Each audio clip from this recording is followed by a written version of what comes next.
porque as minhas gravações de nuvem estão com problema.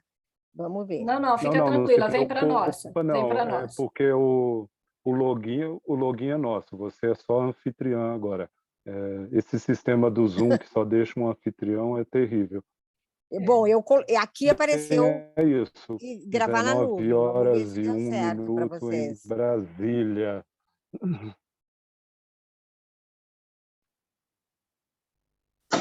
Está gravando? Ok. Está gravando. Perfeito.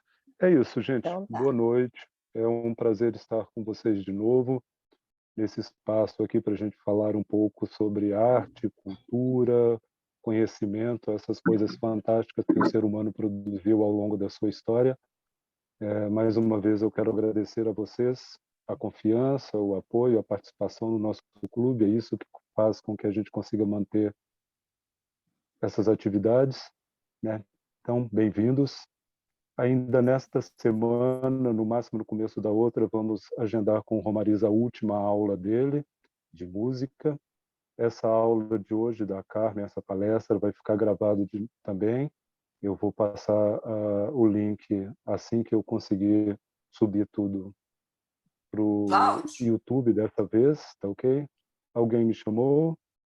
Eu, Zilene. Tudo Oi, bom?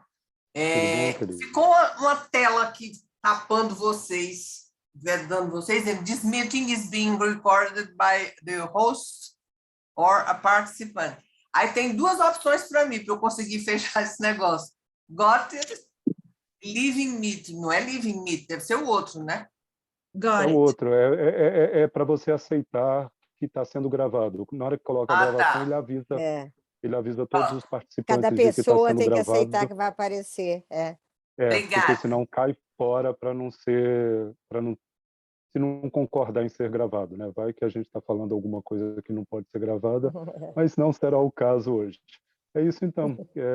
Eu sei que vocês estão morrendo de saudades da Sônia, então eu vou passar para ela. Ela vai apresentar a Carmen, falar um pouquinho.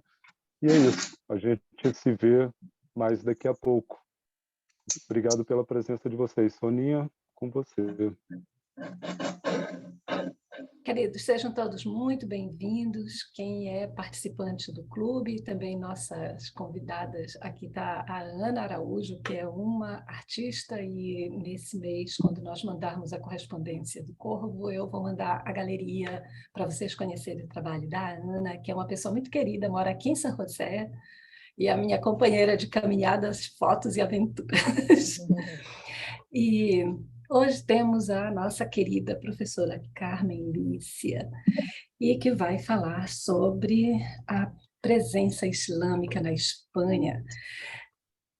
A professora Carmen Lícia já é nossa conhecida, ela já dispensa apresentações, todo mundo do clube a conhece profundamente, sabe da sua competência, da sua vivacidade, dos seus conhecimentos, e vamos recebê-la com muito carinho. Muito obrigada, professora, por ter vindo, por nos fazer companhia, por nos ensinar mais uma vez.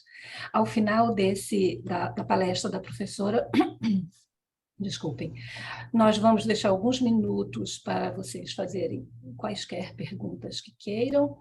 E, por fim, a professora Carmen Lícia vai falar sobre o novo livro que ela está lançando, e nós vamos mandar no e-mail para vocês a oferta. Quem quiser comprar o livro da professora com desconto, é só nos responder, nós fazemos uma lista e mandamos para a editora dela. Isso vale para o Guido, que está aqui nos olhando também e participando. O Guido acabou de lançar um livro. Se você também quiser fazer a mesma coisa que a professora, Guido, é só você procurar a sua editora ou quem for responsável e nos dizer se há algum desconto para o pessoal do clube, tá bom? E, enfim, vamos ouvir a professora Carmen. Está com você, Carmen, querida. Muito obrigada, muito obrigada. Eu estou muito feliz de voltar a falar para vocês. Eu sou fã do trabalho, não é? Sempre digo isso, do Cláudio e da Sônia, faço tietagem explícita. em relação aos dois, porque realmente eu acho admirável esse tipo de trabalho, não é fácil no Brasil, todos nós sabemos disso, então eu fico muito grata e muito contente, não é, de comparecer aqui para falar para vocês.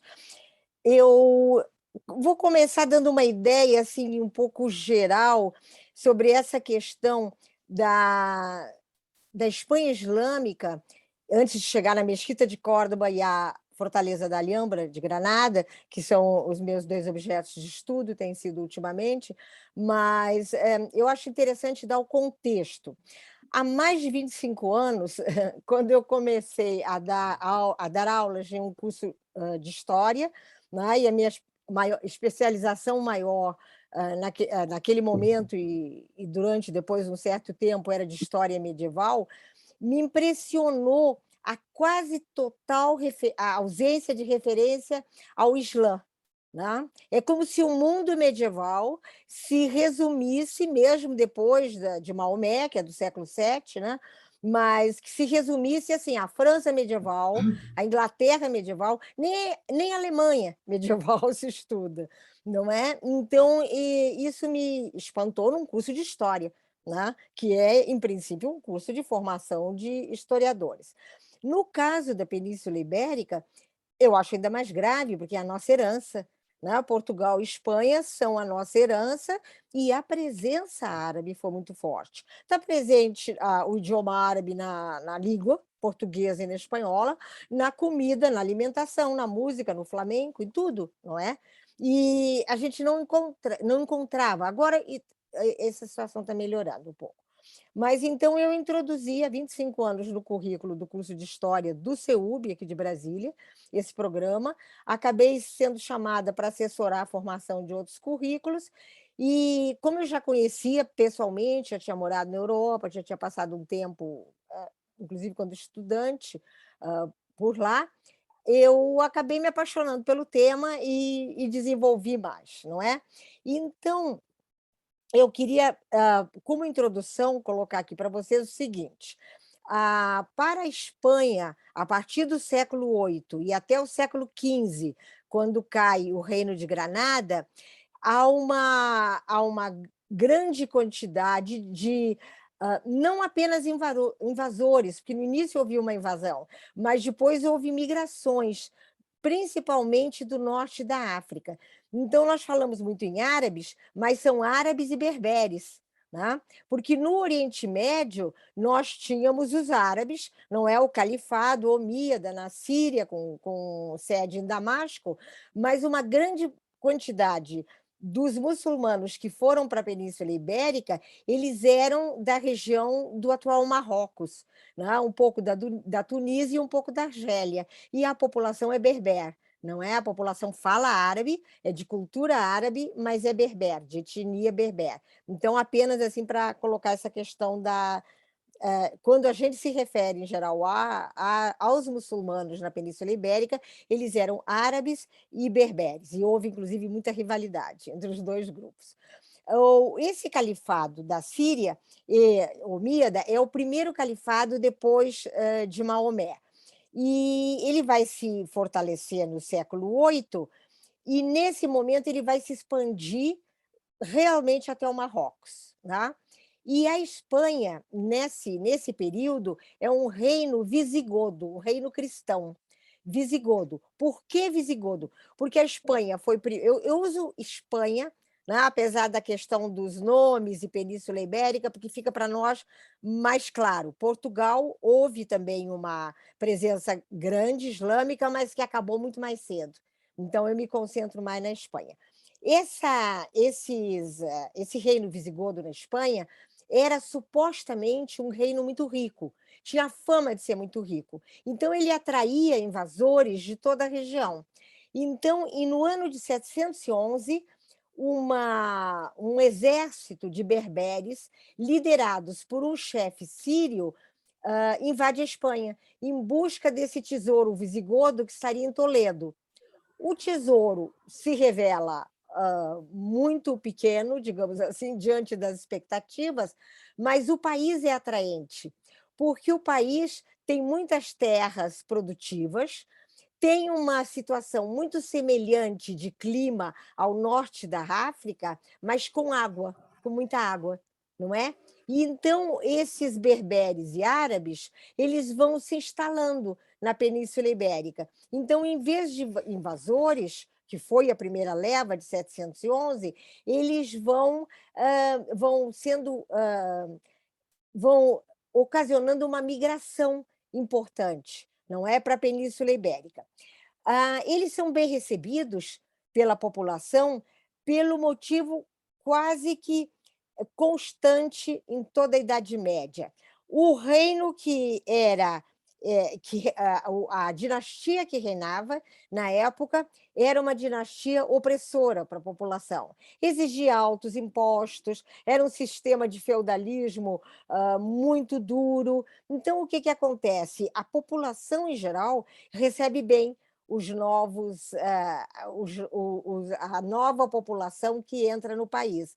E com um detalhe, a Espanha tinha uma quantidade que não se consegue avaliar estatisticamente, mas que era grande, que se avalia pela cultura, de judeus.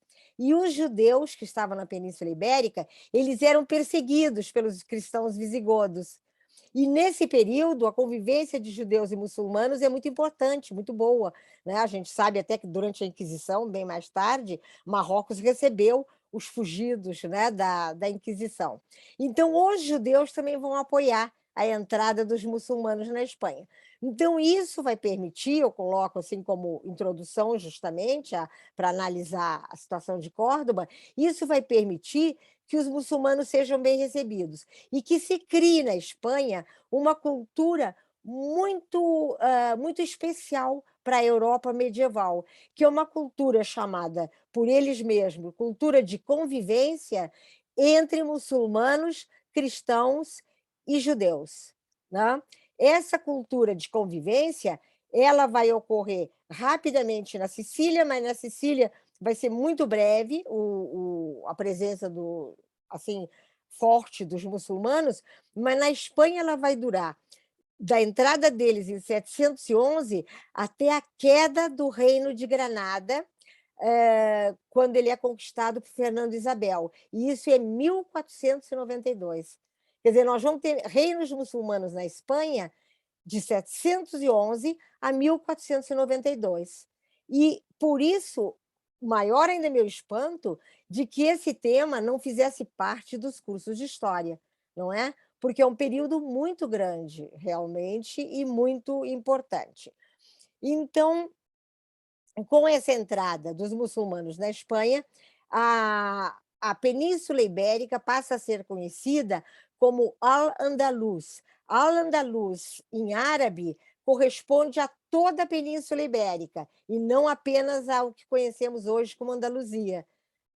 E até porque Andaluzia tem lógica que para nós fique essa associação, porque é onde estão os monumentos que foram preservados. Né? É onde está a Grande Mesquita de Córdoba, a Alhambra de Granada, a Arte Mudéjar. Então, nós associamos Andaluzia, mas Al-Andalus era o nome dado em árabe para toda a região. Né? Em Córdoba, vai haver um grande desenvolvimento cultural, porque um imigrante sírio, não invasor, mas imigrante, Abd al-Rahman, ele parte do Marrocos para Córdoba, porque a essas alturas, lá no Oriente Médio, não é mais a dinastia omíada, já foram os abássidas que conquistaram o poder. Então, ele era um refugiado sírio no Marrocos, que atravessa o canal que atravessa Gibraltar e vai para Córdoba. E tem um detalhe: Abd al-Rahman ele é muito bem recebido em Córdoba, onde há um grupo grande de berberes e um grupo menor de árabes. Por quê? Porque ele é filho de um ex-califa árabe de Damasco e de uma mulher berber. Então, ele tem as duas etnias. Em Córdoba, ele vai fazer um trabalho político e ele vai chegar a ser o primeiro emir. E Córdoba é, então, um emirado a partir do ano de 756. É o primeiro emirado muçulmano no Ocidente, em terras ocidentais. Né? Ele vai ser um emirado muito bem sucedido e o Abd al-Rahman vai conduzir toda a região de Córdoba a um desenvolvimento realmente excepcional. Né? Essa sociedade, hoje em dia, os historiadores consideram essa sociedade mista, judaico-muçulmana cristã, ou na ordem que quiser. Em geral, a maioria das pessoas coloca em ordem alfabética, porque sempre dá briga quando com os representantes de cada grupo quando se coloca assim, não, um atrás do outro. Mas essa sociedade, hoje em dia, se coloca que ela é uma sociedade diferenciada. Ela não foi uma sociedade muçulmana que agiu sobre a cristã, porque houve reinos cristãos que se aliaram aos muçulmanos, não é? E houve grandes nomes judaicos também, Maimônides era um deles, não é? Que também tiveram um trabalho importante junto com os muçulmanos. Então, essa importância do Abd al-Rahman, como eu coloquei, ela vai ser também porque ele é o construtor da grande mesquita de Córdoba, que ainda hoje não é, está lá, visível, uma construção excepcional, que eu vou colocar daqui a pouco aqui umas fotos. Mas eu queria ler para vocês um pedacinho pequenininho do primeiro acordo, o primeiro édito feito entre muçulmanos e cristãos na Espanha, para vocês verem como foi feita em termos muito diferentes do que era o resto da Europa medieval. Esse acordo diz o seguinte: Tudmir, né, que era um rei godo dos visigodos, e é um reino que foi um pedaço de um reino que foi conquistado por esses berberes muçulmanos. E aí, então, o que acontece? Os berberes fazem um pacto com ele. O chefe dos berberes árabe, Ibn Musa Ibn Nusayr, ele diz o seguinte: obteremos a paz com a promessa, sob a garantia de Alá e seu profeta, de que a situação do seu povo cristão não se alterará, de que seus súditos não serão mortos, nem feitos prisioneiros, nem separados de suas esposas e filhos, não serão impedidos de praticar sua religião e suas igrejas não serão queimadas nem despossuídas dos objetos de culto que nelas existirem. Pacto assinado no ano de 713, em território espanhol. Né? Então, nesse momento, se mantém Córdoba com as suas mesquitas, com as suas igrejas cristãs e com as suas sinagogas. Né? Para a Europa medieval, isso aí é um avanço. Né? Isso aí é um grande avanço. Essa grande mesquita de Córdoba, ela vai ter um enorme pátio onde vão ocorrer as discussões filosóficas. Então, com a presença, por exemplo, os judeus, eles não têm nenhuma atividade territorial de conquista de território na Espanha, mas eles têm uma atividade de ensino muito importante, não é? E eles são grandes tradutores, porque como os intelectuais judeus da Espanha, eles conhecem o árabe, e eles conhecem o latim também, e as línguas francas da Europa, porque eles já estão na Europa há muitos anos, né? Esse momento é pré-Inquisição, então eles vão ser os grandes tradutores. Inclusive, depois, o rei Alfonso, que vai conviver com os muçulmanos, ele vai criar uma escola de tradutores em Al-Andalus, em que os principais tradutores são os judeus. Então, isso é para dar uma ideia para vocês, efetivamente, dessa convivência. Eu queria começar a compartilhar imagens, eu vou colocar aqui. A primeira delas é atual, não é? É da mesquita de Córdoba. Vamos ver aqui se eu tenho a felicidade de conseguir acertar o compartilhamento da imagem. Quando ela aparecer, sempre demora um pouquinho para carregar. Quando ela aparecer para vocês, vocês me dizem. Apareceu, mas está dividindo a tela todinha com o seu computador. Você pode expandir, tá? Posso estender a imagem, não é? Exato. Está aparecendo agora para vocês? Sim, está aparecendo. Essa aí, vocês reparem, ela infelizmente, ela não se era ter se conservado como um museu, mas em vez de se conservar como um museu, ela foi transformada em catedral. Então, ela hoje é chamada Catedral de Córdoba. Mas vocês reparem a entrada, uma das entradas laterais da catedral, ela é uma arquitetura totalmente árabe, não é? Eu vou mostrar aqui a outra para vocês terem também terem uma ideia. Vamos ver aqui, deixa eu pegar.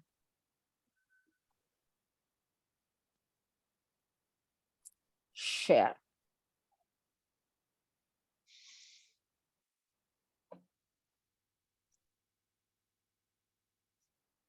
Está aparecendo para vocês agora? Pois é, vocês reparem as colunas romanas embaixo dos arcos. Era hábito, na época, utilizar o material, não é? Claro, que fosse disponível. Então, vocês têm toda uma decoração muçulmana, não é? Claramente muçulmana, com muita inspiração na grande mesquita de Damasco, não é? Porque esses, inclusive Abd-al-Rahman e todos os que o sucederam, eles eram de quando o califado estava ainda na Síria, em Damasco, porque depois ele passa para o Iraque, mas as colunas são romanas, não é? Então, essa arte mista. O interior da mesquita é uma coisa realmente espetacular. O interior da mesquita, ele é o que o pessoal chama de uma verdadeira floresta de colunas, né? De floresta de colunas e arcos imensos, imensos realmente. E, igualmente, vocês podem ver o aproveitamento das colunas, não é? Da Espanha romana, que é a Espanha pré-visigoda, e depois uma construção totalmente muçulmana. Com essa particularidade, eu não sei se vocês conseguem enxergar, porque na foto fica às vezes ficou um pouco distante, era difícil pegar o conjunto, eu fiz essa foto, mas lá no fundo é um altar. Esse é um enxerto de catedral que foi feito posterior, já na Idade Moderna. Então, foi colocada a catedral no meio. Então, foram retiradas as colunas do fundo e colocada essa catedral. E isso hoje tem dado uma discussão terrível, porque há um grupo que pretende que a mesquita continue sendo um museu, não é? Ou que seja o tempo dividido para rezas de muçulmanos e para missas cristãs, né? Missas católicas. E aí o prefeito de Córdoba está tendo que lidar com esse problema para resolver essa questão, né? Bom, a cidade de Córdoba, tirando fora agora os problemas políticos contemporâneos, a cidade de Córdoba se desenvolveu muito e se transformou num califado, né? Com os anos, ela foi se transformando e crescendo e considerada, sem dúvida nenhuma, a mais desenvolvida e mais importante cidade de toda a Europa, de toda a Europa. E o que aconteceu? Em plena época medieval, havia um desenvolvimento, que eu acho que eu já me referi aqui antes, que era a Rota da Seda, não é? Então, havia um intercâmbio muito grande do Ocidente com o Oriente, principalmente esses países mediterrâneos. Então, a Espanha tinha um contato comercial muito grande com o Mediterrâneo Oriental. Um dos califas de Córdoba, quando ela passa a califado, vai fazer um intercâmbio artístico com o imperador cristão de Bizâncio, porque ele quer ampliar a mesquita de Córdoba e ele quer fazer uma cobertura de mosaicos bizantinos na mesquita. A mesquita tem um mirabe. Mirabe é o nicho de oração um nicho de oração voltado para Meca. Essa é outra discussão, porque dizem que o emir de Córdoba direcionou o Mirabe para a cidade dele, que era Damasco, em vez de Meca. Mas, enfim, não cabe aqui a discussão, mas eu acho que cabe a curiosidade, não é? Mas o califa Al-Hakam, ele vai mandar construir um Mirabe, que eu quero mostrar agora para vocês, porque é realmente excepcional. Deixa eu compartilhar isso. E quem mandou as pedras para a construção do Mirabe foi o imperador cristão de Bizâncio, Nicéforo Focas. Então, vocês reparem que o dourado, né, as douraduras, como eles chamam, o tipo de pedrinha, depois eu vou mostrar o detalhe, tudo isso é bizantino, né? Lembra aquele luxo de Santa Sofia, né? Lembra toda aquela parte bizantina. Mas vocês vejam as letrinhas em árabes em cima do arco do Mirabe, não é? Então, ela é uma decoração muçulmana com a ajuda, digamos assim, do imperador cristão de Bizâncio. Outra particularidade, em vez de ser um nicho de oração, vocês reparam que é uma entrada, tem uma sala, não é?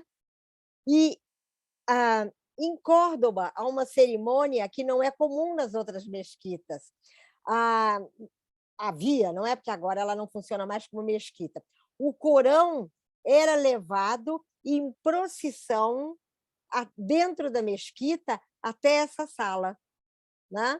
Então, um dos grandes especialistas em arte islâmica, que era Oleg Grabar, que eu tive a grande alegria de poder seguir algumas aulas dele quando eu morei na Europa, o Oleg Grabar, ele considera que essa procissão é uma mistura, uma mescla de influência cristã, né? Porque os cristãos também iam à mesquita de Córdoba, ficavam no pátio da mesquita, participavam das discussões. Então, o fato da originalidade dessa procissão, não é? Ele considera... Eu vou mostrar para vocês agora, que eu acho interessante, um detalhe dos mosaicos. Essa foto não é minha, essa foto é uma foto de livre... eu não fechei o outro, deixa eu fechar o outro. É uma foto de livre uso, que eu consegui lá mesmo, não é? Está aparecendo para vocês? São os detalhes dos mosaicos. Foi feito muito de perto, e claro, como isso é no alto, a pessoa que fotografou deve ter tido alguma dificuldade, mas vocês reparam que são as pedrinhas do mosaico muçulmano, né? Agora, professora, melhor centralizar um pouquinho, desculpe. Tá ótimo, claro. Pronto. Tá, então tá. Excelente. Tá certo. É porque as fotos não são todas do mesmo tamanho, então... Então, vocês vejam, quer dizer, o intercâmbio cultural, né? Importante entre a Espanha islâmica, porque, nesse momento, grande parte da Espanha era realmente muçulmana, e um império cristão, né? Que era Bizâncio, um verdadeiro império cristão. Agora eu vou mostrar para vocês um detalhe que eu fiz. Eu vou tentar botar aqui, porque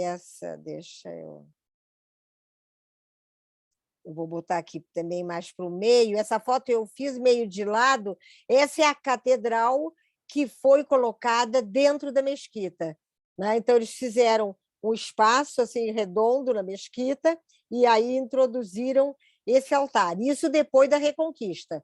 Isso já foi na Idade Moderna. O imperador Carlos V, que era também da Espanha, né? O grande imperador Carlos V, mas era aquela questão dos acordos dinásticos e dos reinos, ele era contrário à construção. Foi feito e foi mostrado a ele como sendo uma grande obra, e ele foi contrário a que tivessem feito essa catedral dentro da mesquita. Ele achava que a mesquita deveria ter sido preservada como tal, né? O que eu acho que era um grande avanço para a época, ele pensar assim, né? E eu acho que ele realmente estava certo, né? Afinal, era um monumento, muito mais que um monumento religioso, né? Depois da conquista, por exemplo, ele não era mais um monumento religioso. Mas, enfim, isso é para mostrar para vocês os primórdios do Islã na Espanha. Né? O Islã vai se desenvolvendo, é uma história longa, vários reinos se instalam, vários reinos se instalam com apoio de pequenos reis cristãos, lembrando sempre que é o período medieval. É o período que os cavaleiros lutam por um senhor e por outro, importando menos a que grupo ele pertença, não é? E é dentro dessa perspectiva que se desenvolve toda a história do El Cid, que hoje em dia a gente já sabe que não era apenas um herói da Reconquista, porque ele lutou a favor dos muçulmanos também, no seu início, né? Então, é uma história muito interessante essa. Pois é, El Cid el Campeador, isso aí a Espanha depois se apropriou, né? Romantizou essa história. É muito interessante isso, realmente. Mas, enfim, isso aí dá 10 aulas, né? Mas, e nesse grande desenvolvimento, houve vários momentos importantes, mas como eu quero chegar num outro monumento ainda presente e que as pessoas ainda podem visitar hoje tudo, eu gostaria de me referir ao Reino de Granada agora. Por quê? Porque com esse desenvolvimento do Islã, a cidade de Granada, não só a cidade, mas todo o entorno de Granada, nos pés da Sierra Nevada, né, vai se tornar uma área muçulmana importante. E ali vão ser realizadas grandes construções e grandes obras de arte.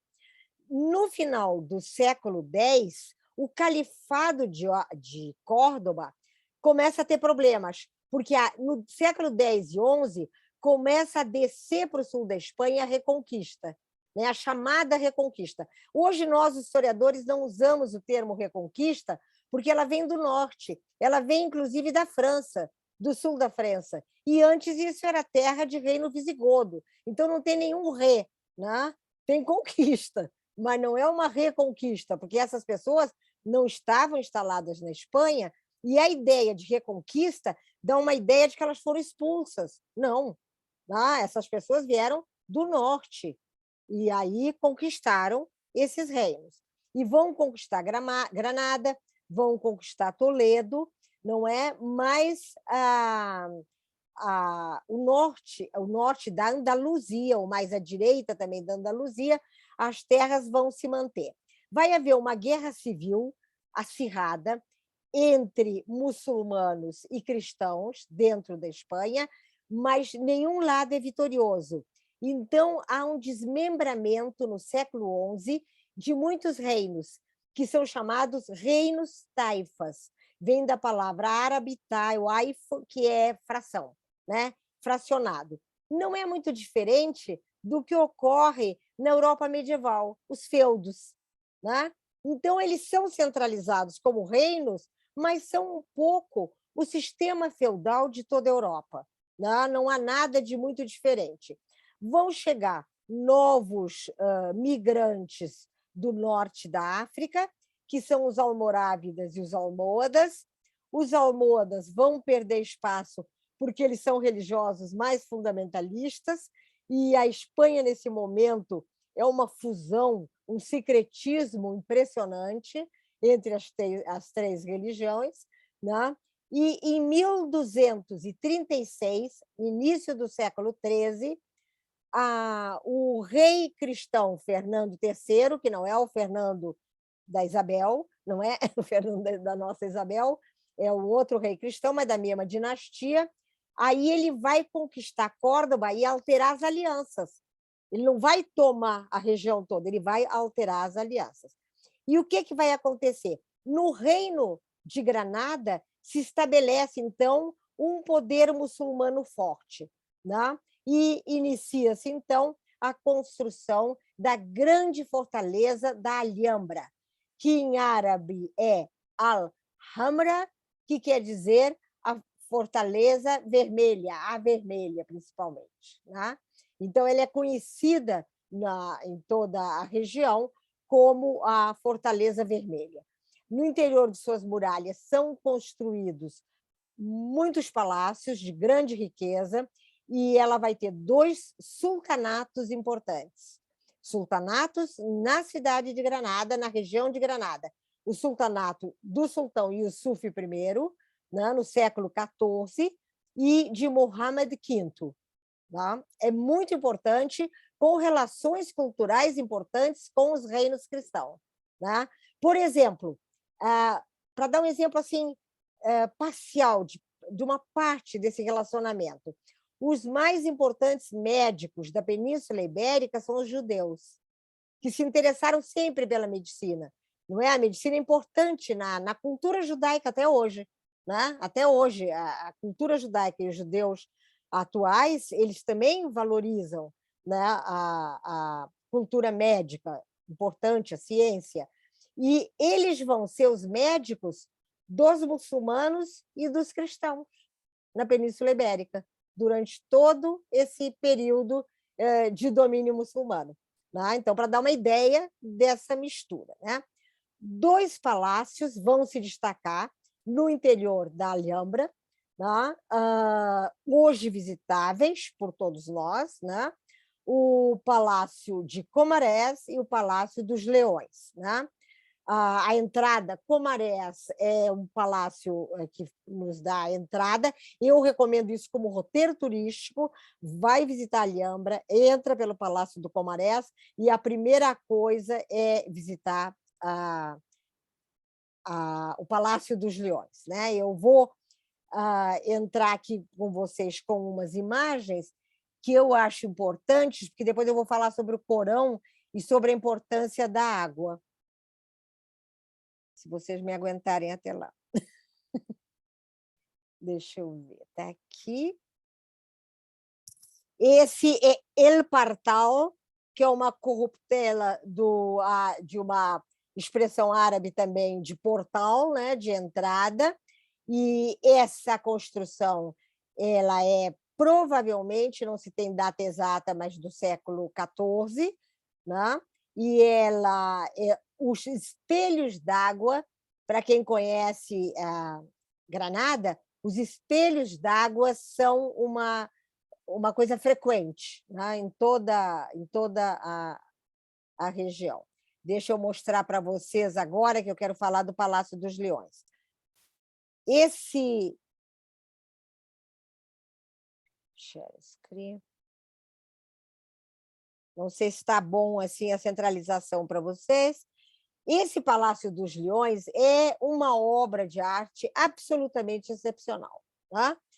Eu conheci isso quando eu era muito jovem, fiquei deslumbrada, não entendia nada do assunto, mas mesmo assim fiquei deslumbrada. Quando eu voltei a estudar, foi uma luz que se acendeu em mim, não é? Vocês reparem as canaletas, não é? Lá no meio é a Fonte dos Leões, a famosa Fonte dos Leões. Essa foto não é minha, me foi cedida também para uso, sem problema de uso assim, em aulas, né? Desde que não seja em publicação. E as canaletas, vocês não dá para ver muito bem o detalhe, mas elas cortam numa cruz, né? Na fonte, elas atravessam na horizontal, e essa que nós vemos aqui desde o início, ela vai na vertical. Ela é visitável, tudo é visitável, só é fechado esse pedaço, claro, das canaletas, para evitar que as pessoas, né, entrem, joguem alguma coisa e tudo. Os turistas, agora, hoje em dia, têm horário marcado para visita e tudo. A renda da decoração dos arcos é uma coisa realmente excepcional. Né? Aí, agora, eu queria... Deixa eu ver aqui o que eu tenho mais. Eu queria mostrar para vocês alguns interiores, por exemplo, antes de eu entrar no texto do Corão, os azulejos, não é? Os azulejos da decoração das paredes. Esse aqui, por exemplo, é uma parede normal de um dos palácios. Vocês reparem os pedacinhos, isso aí é mosaico. Não é um azulejo inteiro colocado, é mosaico, que eles, em espanhol, esse tipo de trabalho chamam de alicatados, né? Porque vai com o alicate do mosaico. Os escudos foram inseridos posteriormente, depois que Fernando e Isabel tomaram o palácio, né? Antes ele era só os alicatados. Deixa eu ver aqui. Agora eu vou mostrar para vocês um teto também, porque há um trabalho muçulmano que é famoso de arte, ele se chama muqarnas. Para nós é estalactite, é aqueles pontos que vêm do teto, não é? E que decoram abóbodas, por exemplo. Então, vocês vejam que pequenas estalactites cobrindo uma abóboda completa de um palácio. Aqueles pequenos arcos são janelas, para vocês terem uma ideia do tamanho, né? Do tamanho do trabalho. Eu agora, com relação deixa eu ver aqui. Depois eu vou direcionar vocês, no final, para um artigo meu livre numa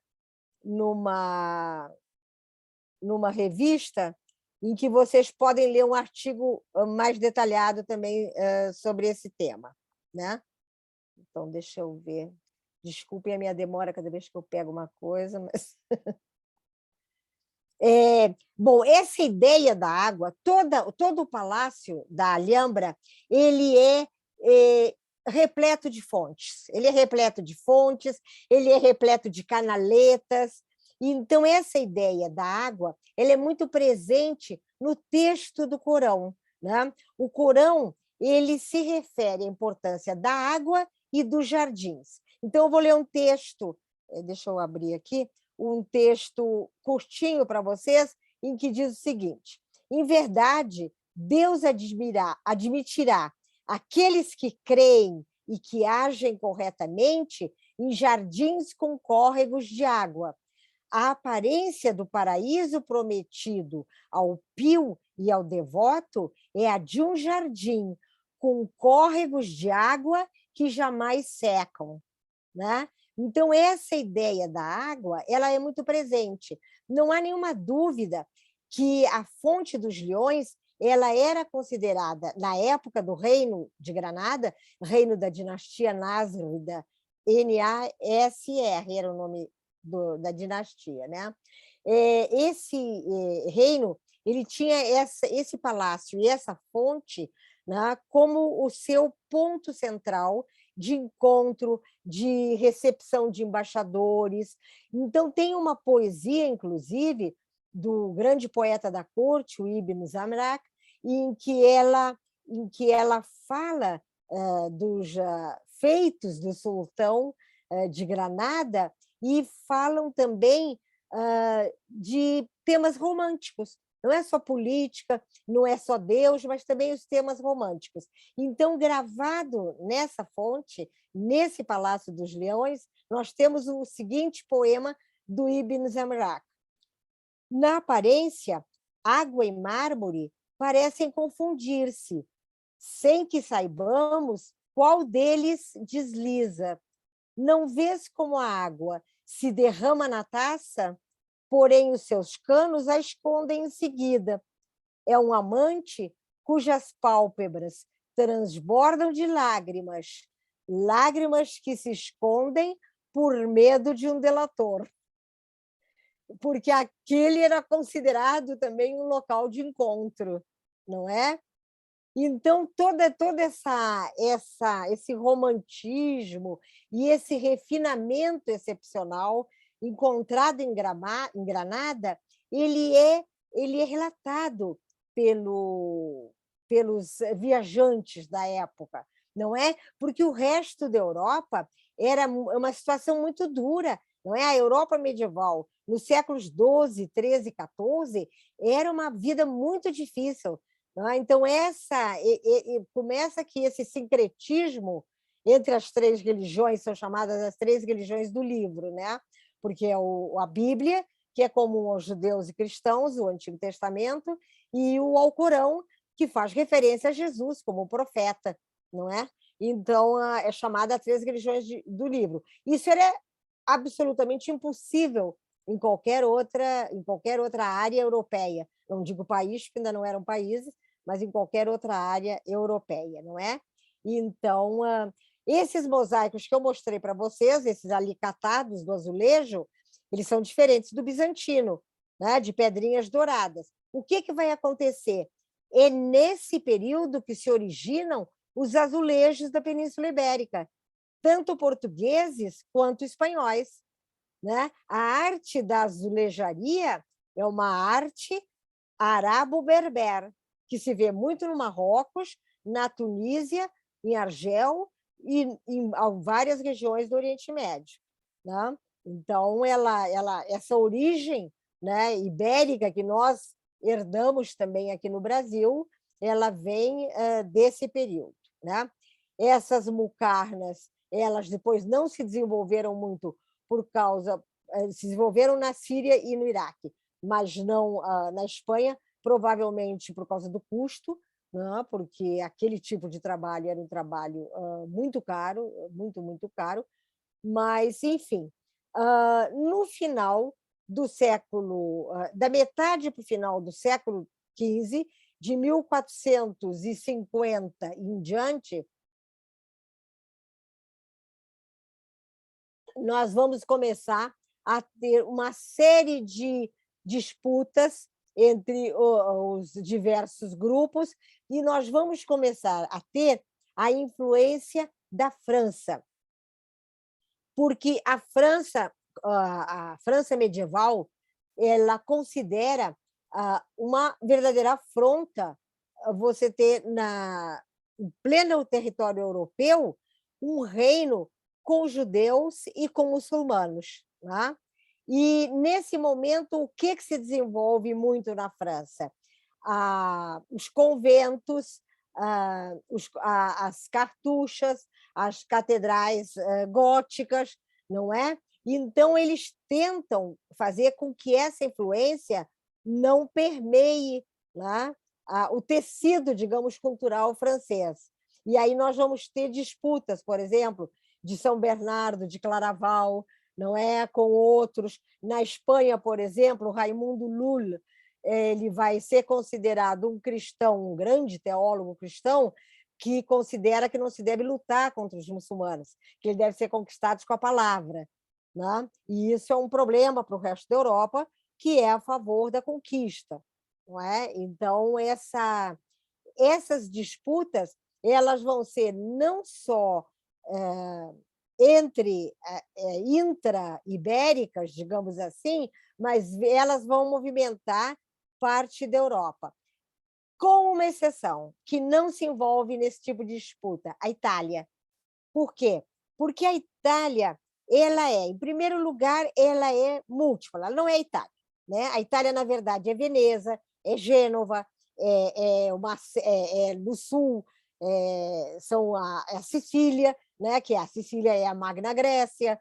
Então, a Itália é múltipla. E outra coisa, a Itália tem entrepostos comerciais no Mediterrâneo Oriental. E os italianos são os grandes mercadores da Rota da Seda, da passagem das mercadorias orientais da Rota da Seda para a Europa. Então, se a gente olha Veneza, né? A gente não precisa nem conhecer pessoalmente Veneza, mas se a gente vê a Catedral de São Marcos, se a gente vê aqueles mosaicos, se a gente vê tudo aquilo, é oriental, não é? Então, se a gente vai ver a Sicília, está lá a Magna Grécia, né? Estão lá as ruínas todas dos templos gregos. E os mercadores italianos, eles não vão se indispor com esse comércio forte que eles fazem, por exemplo, com o próprio Vaticano. Quem leva todos os tapetes orientais do Vaticano são os mercadores genoveses e venezianos. Levam, não roubando, levam comercializando mesmo, não é? De mercadores sírios, mercadores árabes da região do Iraque e da região do atual Afeganistão, né? Que é uma região de produção importante de tapetes.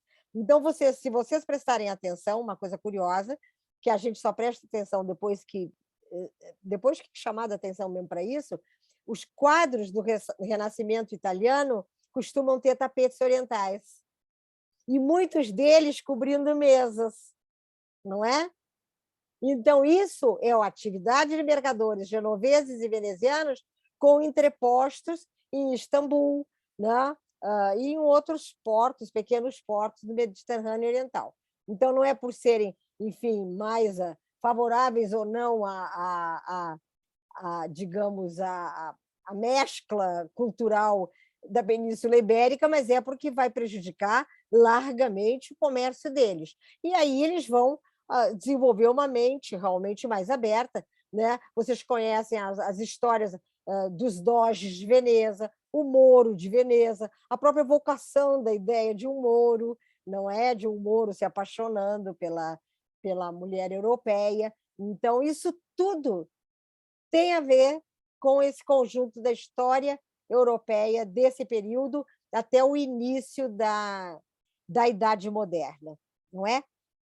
Bom, em novembro de 1491, o último rei, vai ser em novembro de 1491, com a tomada completa em 1492, mas o último rei muçulmano Nasrida de Granada, Boabdil, se rende a Fernando e Isabel e entrega a cidade de Granada, né, para eles.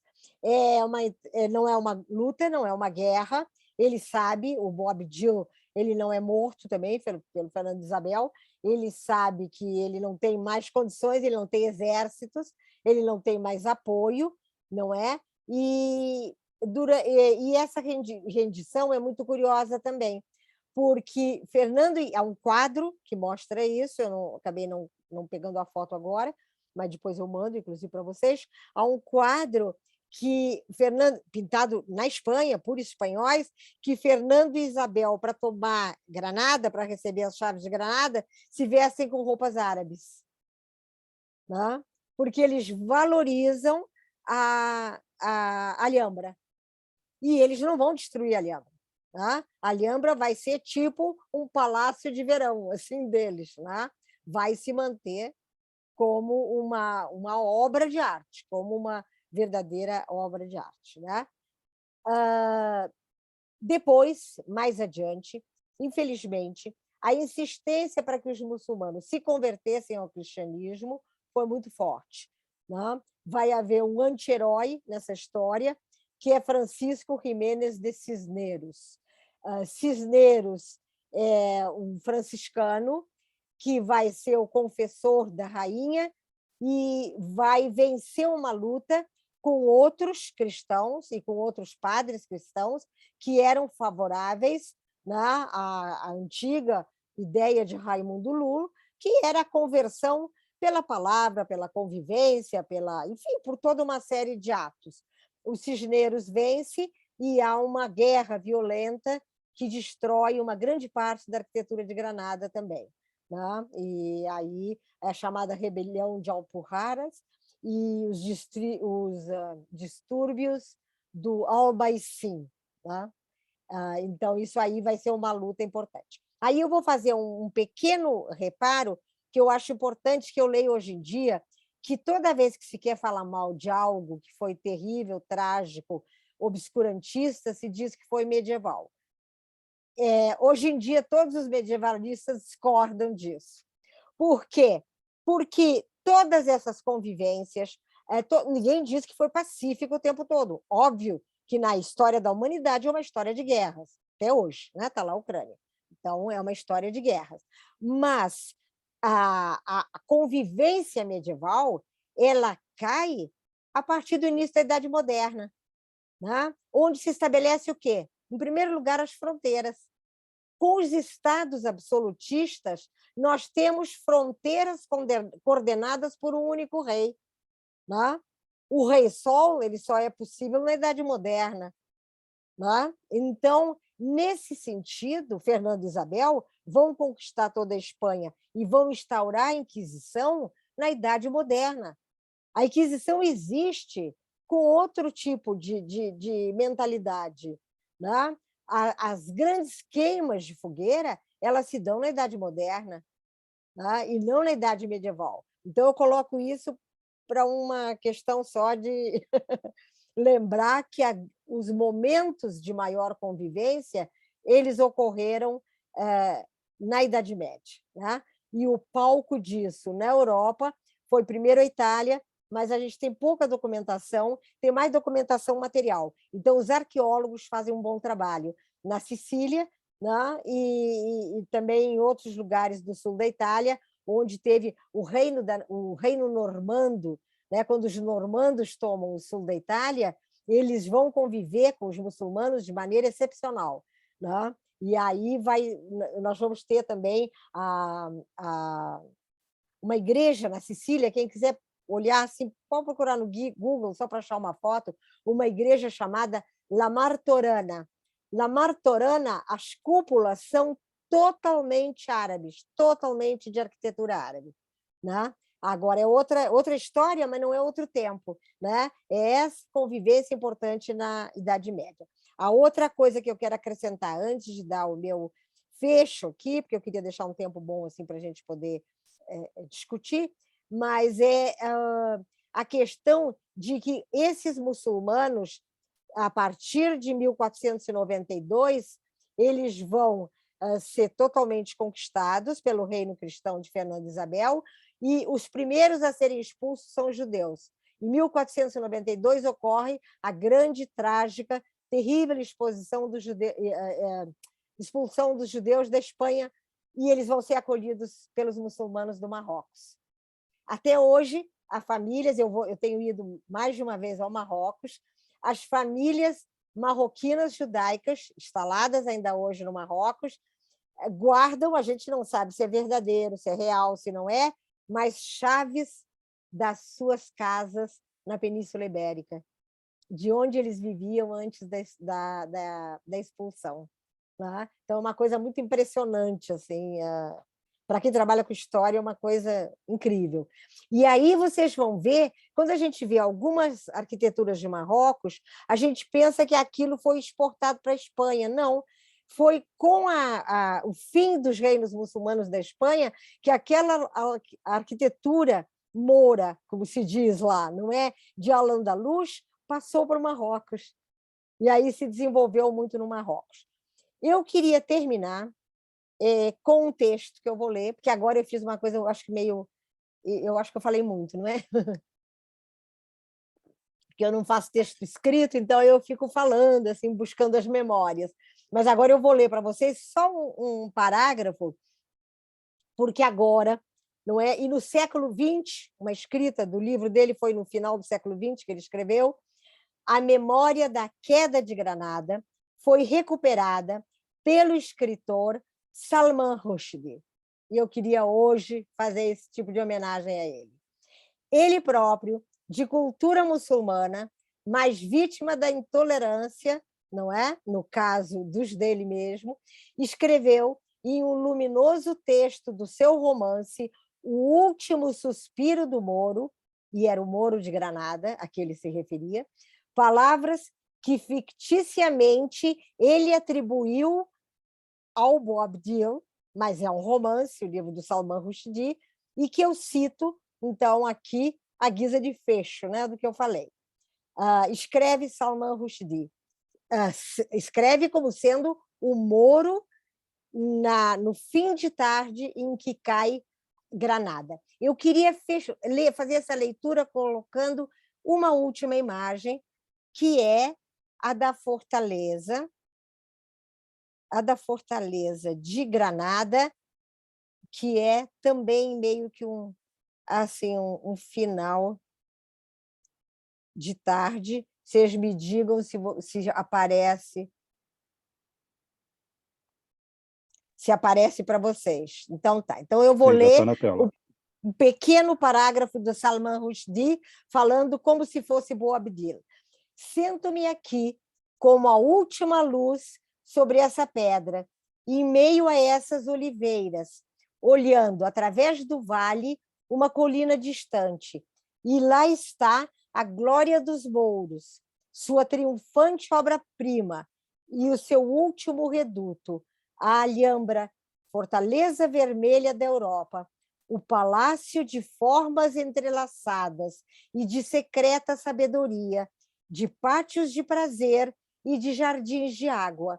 Esse momento eu homenageio uma possibilidade perdida, que, não obstante, seguiu em pé muito depois de seus conquistadores terem caído, como um testamento, um amor que perdura além da derrota, além da aniquilação, além do desespero, ao amor derrotado, que é maior do que aquilo que o derrota, a mais profunda das nossas necessidades de confluir, de pôr fim às fronteiras, e eu vejo a Alhambra desaparecer no crepúsculo e, ao se desvanecer, me enche os olhos de lágrimas. É o que eu tinha para encerrar aqui esse tema com vocês.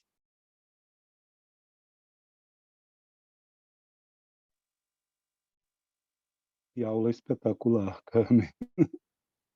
Maravilhoso. Muito obrigado mesmo.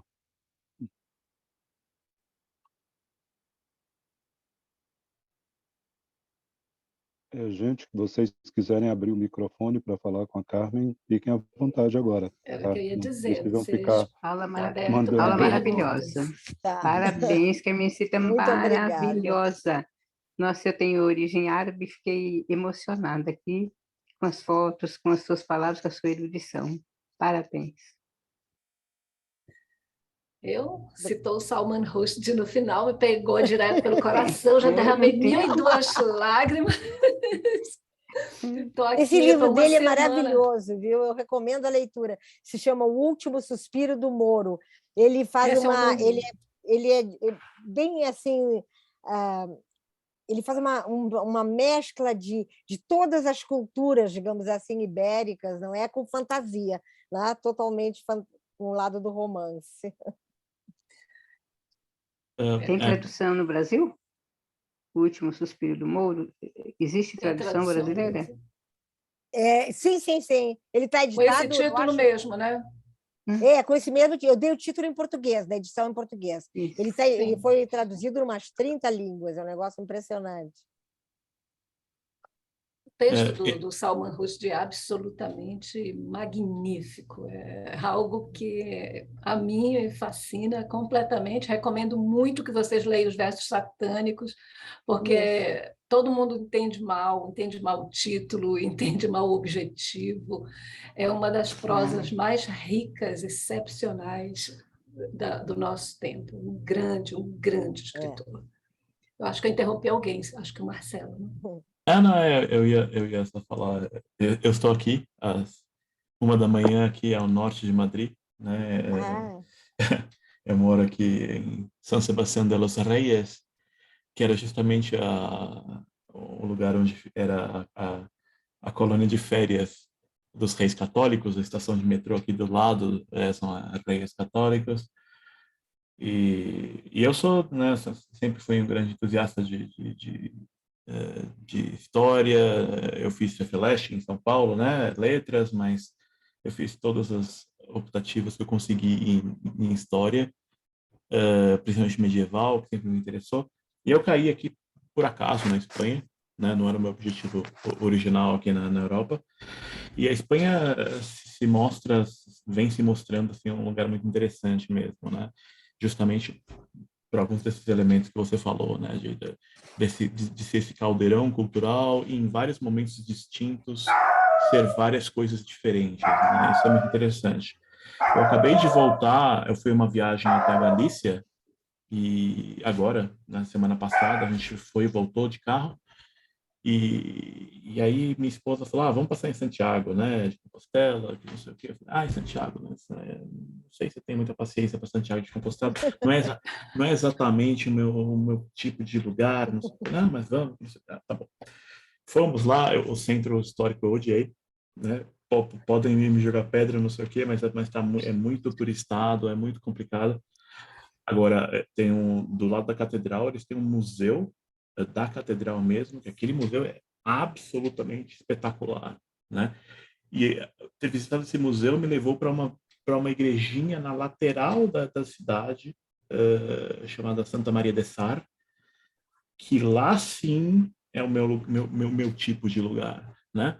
Que é uma igreja ali do começo do final do românico, então ainda baixa, sem ogiva nenhuma, com o pátio central. E ali eu comecei a ver umas coisas, né? Eu falei, interessante, esses arcos celtas aqui estão meio esquisitos, né? Eles também angulares. Eu falei, não, isso daqui não é um arco celta, isso daqui é uma influência das treliças islâmicas, né? E aí eu fui pesquisar, e aí eu vi realmente que Santiago foi destruída pelos mouros ali em torno do ano 1000. A cidade foi saqueada, o pessoal levou todos os sinos de todas as igrejas para Córdoba, derreteu os sinos todos, e várias das lâmpadas de óleo antigas que estão até hoje lá em Córdoba são de Santiago de Compostela, assim, são sinos que eles fundiram e reutilizaram para eles.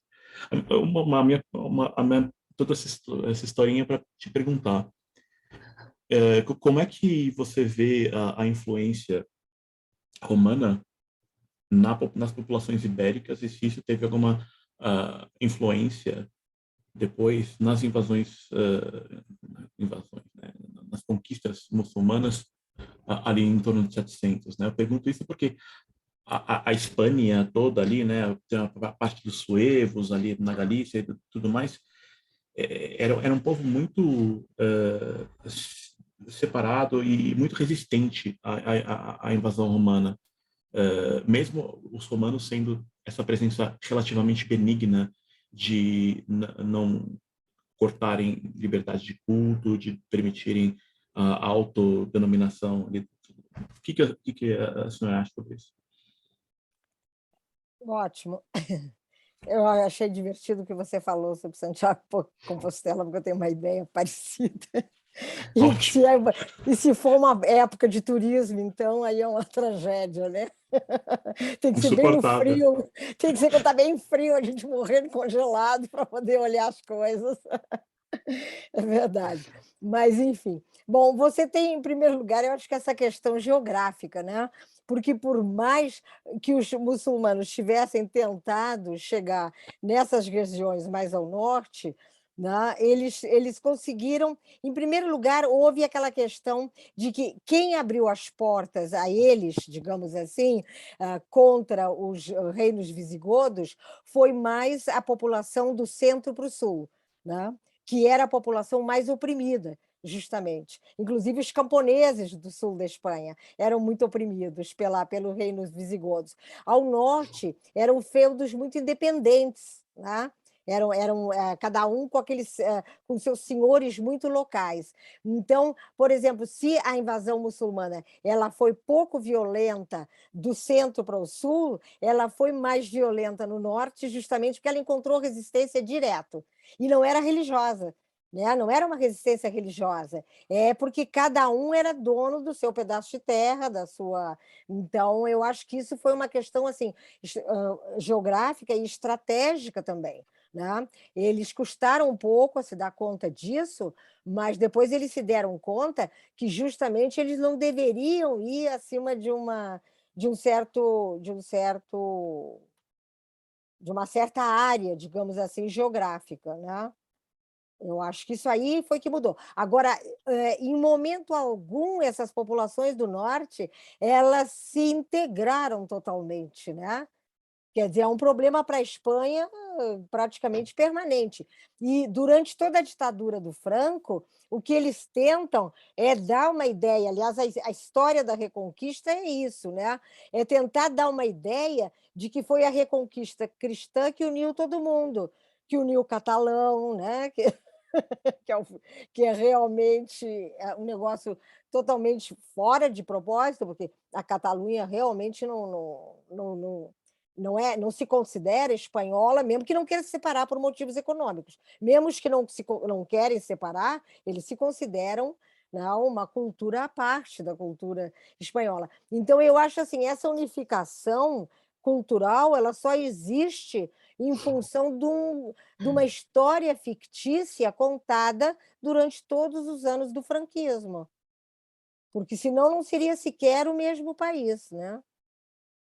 Que a gente tem todos os movimentos independentistas, assim, a cada 50 quilômetros você tem um movimento separado independentista aqui na Espanha, Exatamente, em especial no Eu norte. me lembro de falar espanhol, eu acho que foi saindo de San Sebastián, falando espanhol, castelhano, sei lá, não gosto nem de dizer se é espanhol ou castelhano para não brigarem comigo.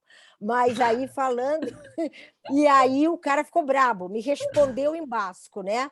Aí me respondeu em basco, eu falei, por favor, eu sou brasileira. Ah, bom, então tá. Aí ele falou comigo em espanhol, porque eu não tinha obrigação de saber basco, né? Mas, se não, ele achava que eu estando ali, ainda mais no interior, como é que eu ia falar com ele, não é, em É, espanhol? Então, isso é muito frequente. Eu viajei desde a época de estudante, ó, isso aí faz tempo, né? E eu fiz... Gente, eu viajei como mochileira no interior do Marrocos, quando eu era estudante. Ainda bem que não tinha internet, a minha mãe só ficou sabendo depois. Aí, bem depois, quando eu voltei para Madrid, aí eu toquei telefone para contar que eu tinha sumido por um mês, porque eu estava no interior do Marrocos viajando de mochileira. Meu Deus. obrigado. Carmen hoje destruiu várias coisas, né? Acabou com a Reconquista, acabou com a lenda da Reconquista, e Historiadora ainda, terrível, viu? ainda jogou o El Cid de herói da Reconquista para lutador dos muçulmanos. Olha, Depois eu mas pego uma bibliografia que conta isso. Pois é, a Lúcia, não sei se a Lúcia ainda está aí, tá ali. Deve saber, em San Diego, aqui, tem uma reconstrução dentro do Parque Balboa, né, dessa Espanha islâmica, e que tem uma estátua em tamanho natural do El Eu Cid no vi, centro de San Diego. eu vi. Eu estava andando, de repente olhei para a cara da Nádia e falei: aquele é o campeador, Nádia. Quem é aquele? É o Cid. A gente me contar a história toda. mas Mas ó, fantástico. É bom eu que vou nos te Estados Unidos tem cópia de tudo, né? É isso mesmo, né? do falsificado. Olha, não fala aí que a Lúcia tem cidadania, daqui a pouco você ofende alguém. Só para terminar essa minha intervenção aqui, Brasileira. isso que você falou é engraçado, né? Porque a coisa que eu mais gosto aqui na Espanha é ficar provocando o pessoal de ultradireita, os votantes do Vox, etc. e tal, porque são todas aquelas viúvas do franquismo, aquelas ideias completamente malucas em relação a essa identidade da Espanha, essa união que é todo mundo espanhol, não sei o que. Eu falei, brother, se liga, meu amigo, vocês estão há menos tempo sendo Espanha do que vocês foram muçulmanos. Foram 700 contra 600, vocês precisam mais 100 aninhos para empatar, sabe? Vocês estão aí com pirações, aí você vai na igreja, tudo ouro lá do Peru, do Brasil também e tudo mais. Eu falei, vocês precisam baixar muito a bola de vocês. Aí eles ficam loucos, eu adoro. Eu me meto em todas as discussões online, assim, é uma diversão eterna. Mas a extrema-direita francesa também faz isso, né? A extrema-direita francesa, romanos, não, realmente não. Asterix, eu vi cada coisa, cada relato que eu, como historiadora, meus cabelos ficavam... Uma lenda é sempre muito sedutora, né? Ainda mais quando nos convém. É muito interessante. Gente, mais alguém tem alguma pergunta para a professora? Eu queria falar uma coisa, Carmen. Eu fui ao Alhambra, mas a gente bobeou, não comprou, não reservou. E aí só tinha à noite, para a tour, né? À noite. Eu acho que era tipo 5 horas da tarde. Então eu vi à noite. Foi a iluminação era assim assombrosa. Estou falando assombrosa, parecia mesmo, dava até medo, mas era lindo, foi assim muito impactante estar lá à noite, porque eles colocavam realmente os holofotes assim, naquela abóbada, né? naquele teto. Que maravilha, é?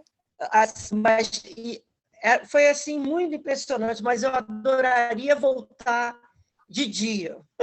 Já vi muita foto, mas foi uma experiência assim, muito legal. Os jardins à noite também, todos iluminados. Dava até medo de vez em quando, assim, muito. Imagino.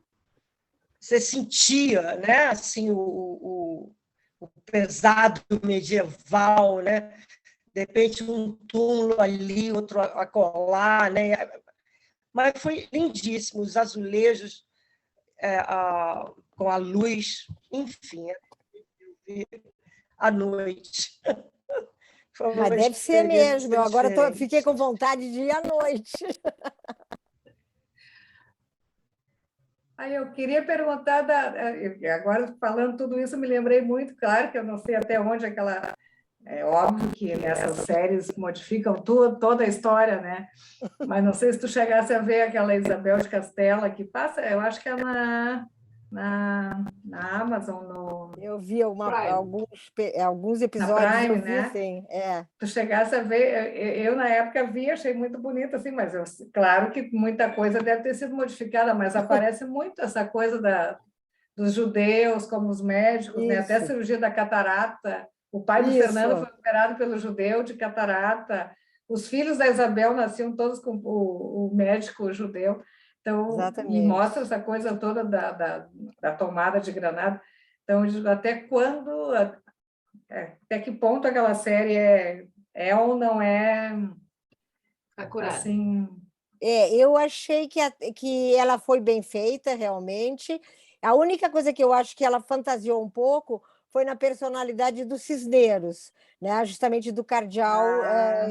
Agora, de qualquer maneira, também não pintou o Cisneros como simpático, né? Então, eu acho que ela chegou a mostrar o conflito da Isabel, que eu acho que é real. Eu acho que a história nos mostra que houve um conflito realmente, né? Se ia expulsar os judeus, se não ia expulsar. Sim. E eu acho que aí, naquele ponto, ela deixou o Cisneros um pouco mais, digamos assim, preocupado com os judeus e com a expulsão dos judeus do que, na verdade, ele foi, né? Pelo que mostra a documentação.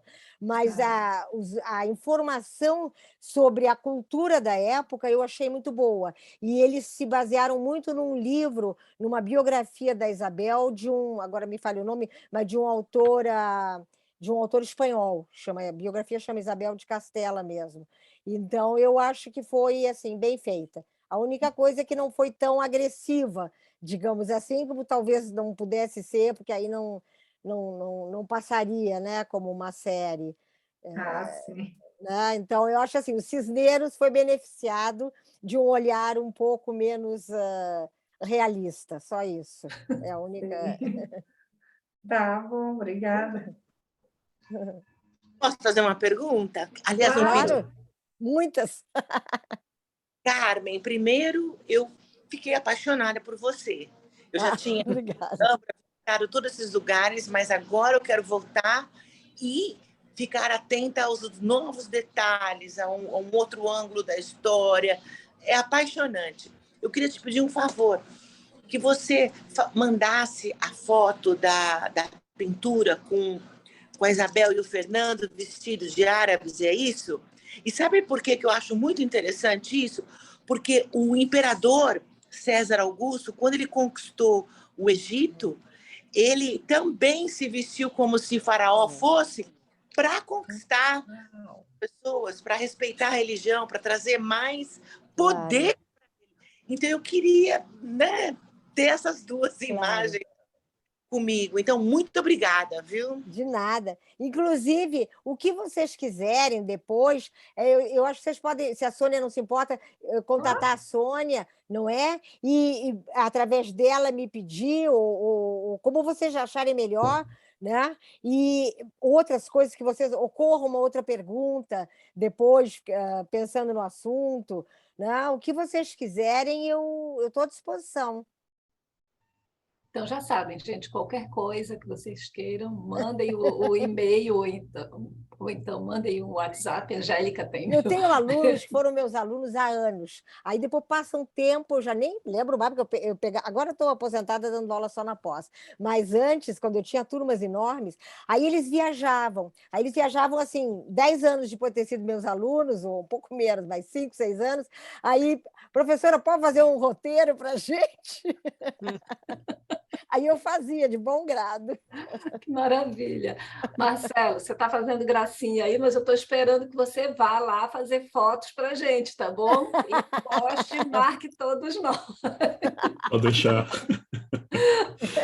Gente, peçam o que vocês acharem interessante, eu encaminho para a professora e aí a gente manda no e-mail coletivo para todos vocês. Angélica, eu vou pegar o livro da professora quando eu for no Brasil e eu vou mandar para você também.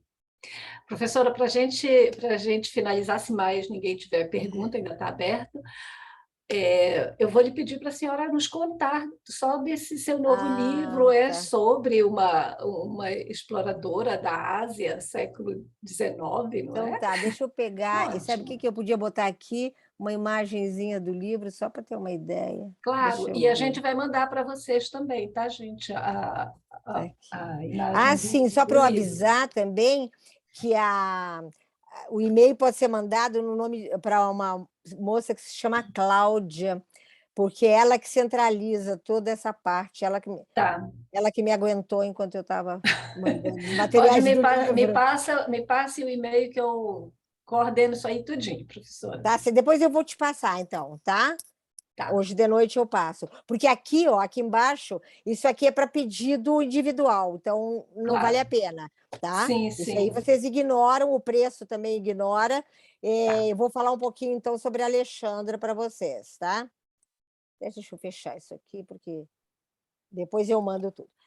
É o seguinte, a minha área, né, como eu falei para vocês, de pesquisa, é a relação entre culturas, né? Essas questões interculturais e relatos de viajante. Eu trabalho com relatos de viajante, relatos assim consistentes, né? De pessoas que produziram, fizeram pesquisa, publicaram seus relatos desde a Idade Média, porque há relatos importantíssimos durante o período medieval. Mas eu fui adiante, né?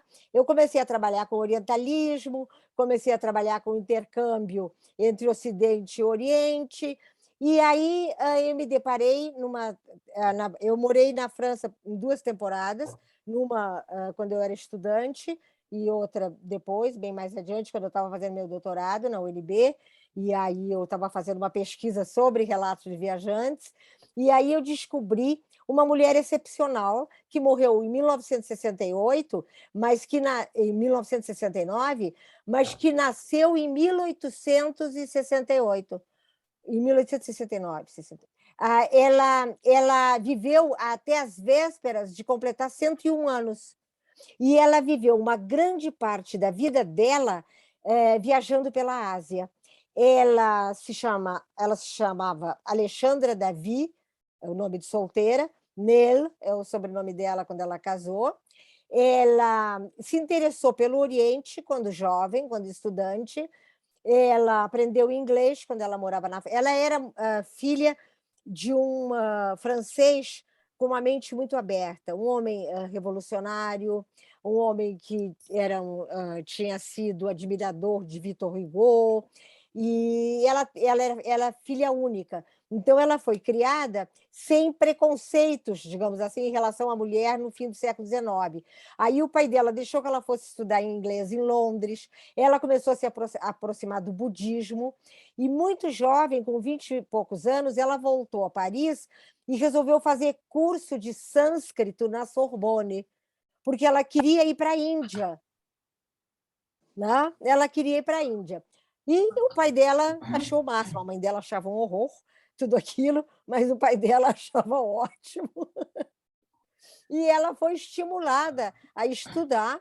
Né? Ela estudou com 2 grandes orientalistas, eu conto essa história, todo esse percurso dela, foram 2 grandes professores da Sorbonne que introduziram as pesquisas sobre a Índia e sobre a região dos Himalaias na Sorbonne. Ela era, a maioria do tempo, ela era a única mulher, né, nesse grupo, e ela fez uma primeira viagem à Índia, digamos assim, um pouco turística. Aí ela foi, ela conta pouco da primeira viagem. Ela foi, ela conheceu as grandes cidades e tal, e voltou mais encantada ainda. Né? Eu acho que talvez a família pensasse que ela ia se decepcionar um pouco com os problemas, né? Que naquelas alturas era visitar a Índia, né? Mas não, ela achou tudo ótimo, e aí ela, como ela tinha uma voz muito boa, ela foi estudar canto e ópera. E aí ela se engajou numa turnê de grupo de ópera que fazia o Oriente nas concessões francesas, na Indochina. E aí ela conseguiu circular pelo Oriente e ela acabou em Argel como diretora do Cassino de Argel. Tudo isso era um escândalo para a França da época, né? Tudo isso era um escândalo. Aí ela conheceu o engenheiro, já maduro, bem mais velho que ela, que deve ter achado que ela era uma mulher interessantíssima, claro, e aí ela casou rapidinho com o engenheiro. E aí avisou para a família que ela estava casada, que ninguém mais se metesse na vida dela, que ela ia agora ficar no norte da África e tal. O engenheiro com quem ela troca cartas a vida inteira, inclusive depois da separação, ela se separa dele, mas troca cartas até a morte dele, ele deve ter se encantado com essa figura, porque ele, vendo que ela estava triste no norte da África, ele a envia para a Índia e para fazer um outro giro do qual ela não volta tão cedo. Ela vai ficar anos a fio. E aí, nesses anos em que ela fica lá, ela se corresponde com ele e dá 2 calhamaços assim que hoje em dia estão impressos, não é? Ela tem uma vida fascinante, ela encontra o Dalai Lama anterior a este Dalai Lama. A minha amiga apareceu para mim aqui. A Rose. Não resisti, não resisti. Mas aí ela leva uma vida realmente excepcional. E ela escreve uma obra importante, porque ela vai se especializar na filosofia budista. Então, ela vai escrever livros fazendo comparações entre o Vedanta indiano, o budismo, com o olhar de uma europeia sempre. Ela sempre diz que ela é uma europeia. Ela nunca deixa de mostrar que que o olhar dela é esse, mas ela não tá, ela é espiritualizada sem se ligar a uma religião específica. E ela, nas viagens que ela faz pela Ásia, ela se relaciona com muitos representantes de várias religiões, inclusive missionários cristãos,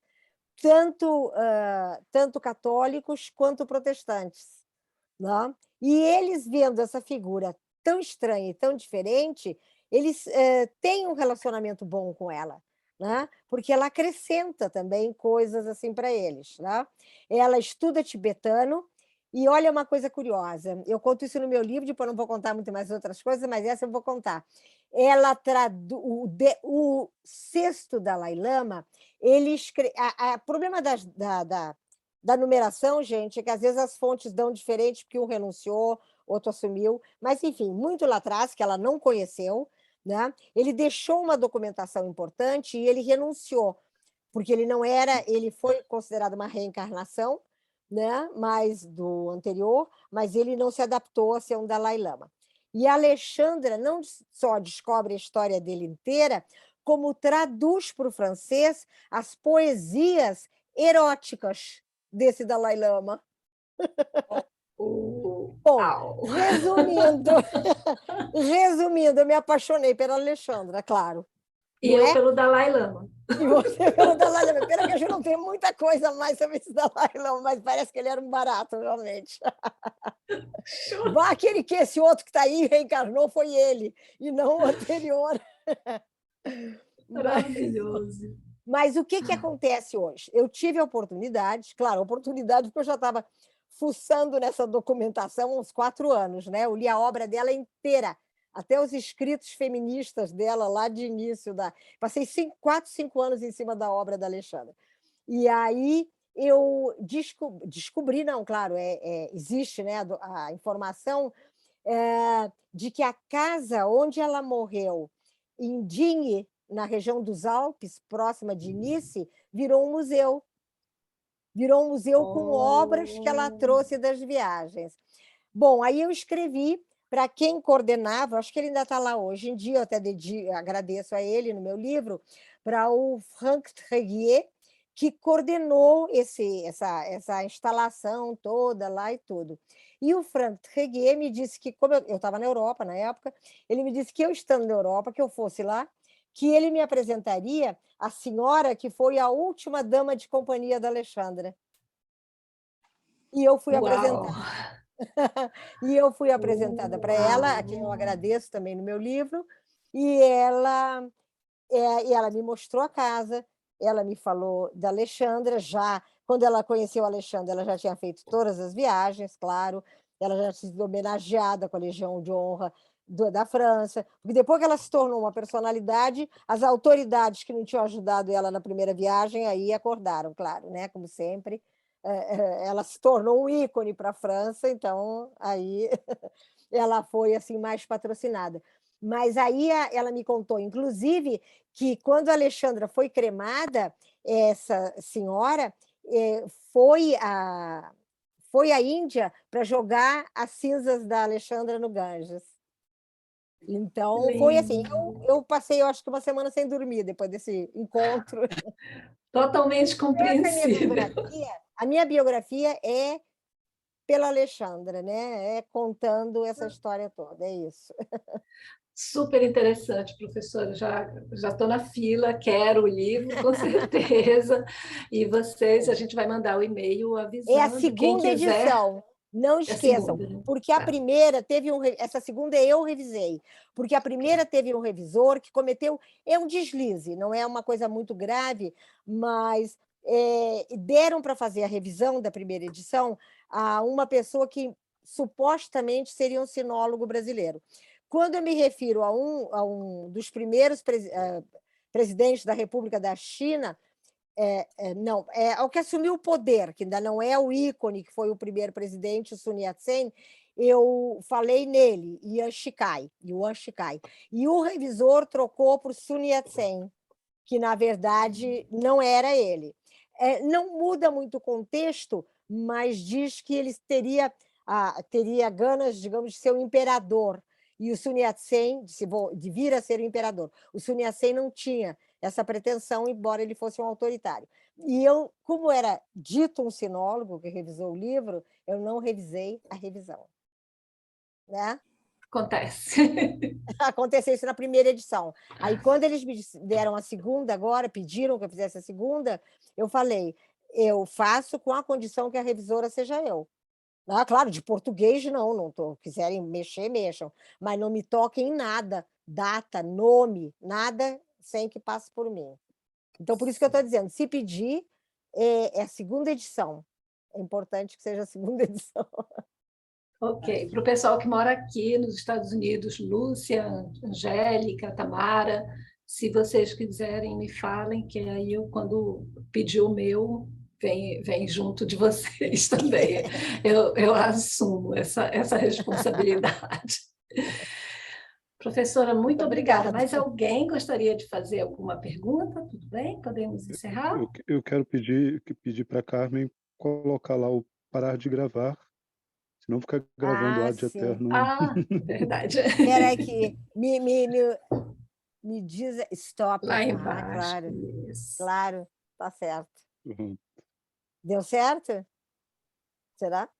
Senão eu clico de novo, já sei aonde. Não, continua gravando. Pelo menos está Stop, aparecendo ó. aqui para mim.